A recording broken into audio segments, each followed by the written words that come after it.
If there's one thing that's going to instantly improve your ability to train your triceps, it's going to be what we talk about today. At least I think.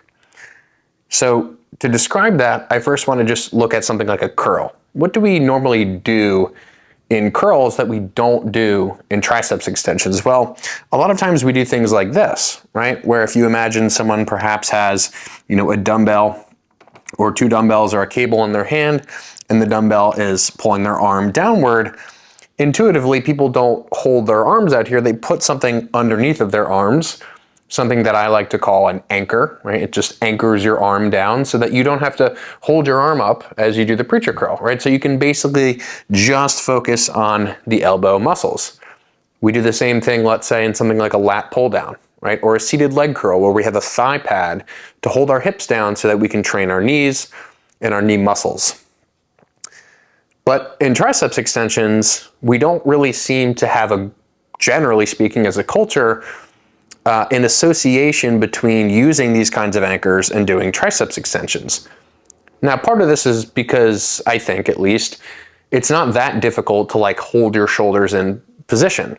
But I think it's kind of like you don't really know what you're missing out on type of thing until you do it.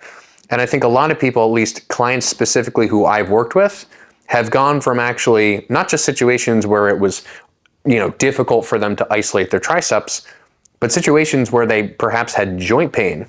And these kinds of anchors took away certain kinds of joint pains that they had. So I'm not saying the same will be true for you, but let's look at an example here of what that might look like. So imagine this is a triceps extension, and let's say you have a cable and the cable is sort of pulling you like that, right? And so that's the top and that's the bottom position. In both cases, it's kind of pulling you upward, right?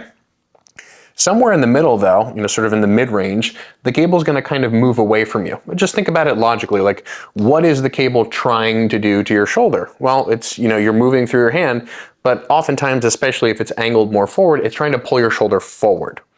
Right, so the most sensible thing to do, just from a purely physics perspective, would be to have something that you could wrap around the front of your arm that could pull you backward. But that's very inconvenient to do. You need something like a daisy chain or a seat belt, and I'll put up videos of me doing that. And most people don't want to do that, nor do they want to figure out how to set it up. So what's a different sort of solution to this? Well, we can apply a very similar logic here to the triceps, wherein we can actually perhaps move the arm and pull the arm backward into something like a cable column, for example, where you're standing next to the cable, really underneath of the cable, and where you can pull your arm into a cable stack or a cable column, or perhaps a bench that you pull near the cable stack, so that you can actually anchor your upper arm into something so that you can really just hone in and focus on the stimulus to your triceps. Now, where I would say this becomes perhaps even more important is with something like an overhead extension, where depending on how you have the cable set up or the dumbbell set up, it can be quite difficult to actually manage your shoulder not falling forward and backward. So in a similar sort of way, what you can do is you can, let's say, side lie on a bench, right? You sort of lie down sideways, you pull a cable over on one side, and you plant your elbow or really the bottom part of your upper arm onto that bench, and then you do the triceps extensions from there.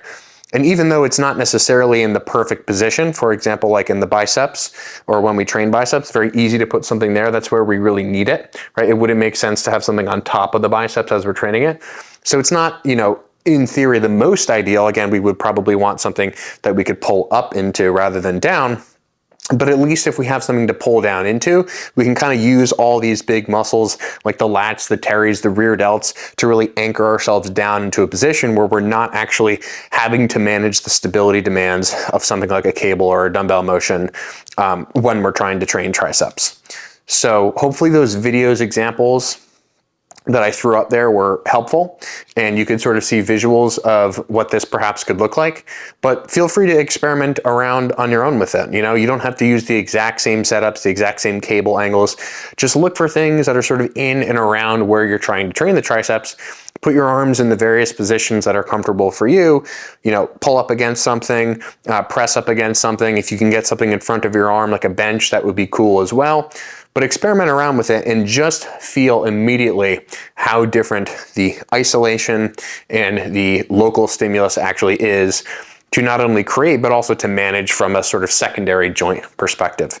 Are you someone that wants to be able to target any muscle in your body when you're lifting, but you also don't give a shit about complicated anatomy and biomechanics? If you are, then this is the perfect ebook for you. The Target Any Muscle ebook is not really an ebook. It's more like a lifetime cheat sheet guide to lifting. You need a total of zero understanding of anatomy and biomechanics to understand this material. And that's because every chapter is full of tons of different diagrams and very visual, simple explanations about how to set up an exercise for any muscle. In addition, every chapter functions as a standalone guide, so you can simply click on the table of contents and navigate to any muscle group that you're training on any given day. Every single chapter includes visuals of how to stretch any muscle, how to shorten any muscle, how to load any muscle, and then how to stabilize your body so that you can train that muscle appropriately. And in addition, at the end of every chapter, there's a training FAQ to address commonly asked questions and a full video lecture summarizing each chapter with me and my skeleton model to demonstrate. This is meant to function as a cheat sheet for life. This should be the last product that you ever purchase about how to lift. I hope you all enjoy the guide.